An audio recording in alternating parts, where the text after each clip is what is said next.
Who is the right mover, and what should they be looking for? So the right mover is a case-by-case basis, no matter what it is. Every job is a little bit different. So you want to make sure that when you're typing in movers near me, and you have 5 different companies that pop up, it doesn't mean that they're the right choice because they're 5 minutes down the road. If you're moving within the state of Rhode Island and you're hiring a licensed professional, almost every company that you're dealing with will be charging a half-hour minimum to get to your house and then to get from your last residence back to their facility. So even if they're 5 minutes down the road, you're getting charged another 25 minutes on top of that 5 minutes for travel. So you don't want to necessarily go with the guy that's right there. Everybody's always worried about price. Price is definitely key. Picking the lowest person. It's always the worst case scenario. Right, it's worst case scenario. Yeah. But if that's what your main concern is, definitely shop a little bit outside of movers near me. And ask them. Don't be afraid to ask, what are the travel costs? Are there any additional costs? They might have a very low hourly rate, but they also may charge you for every time that they have to take out a screwdriver. Ask if there's additional charges.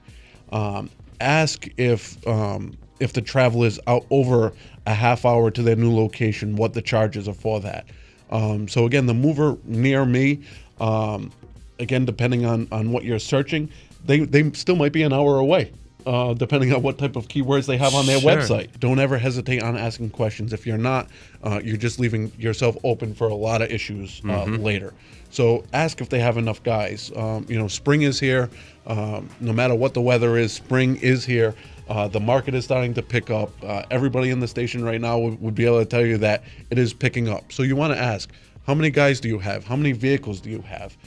What happens if my closing gets rearranged? It's a good one right there. That happens all the time. George, is there ever an instance where your company is not the best fit for somebody, and why?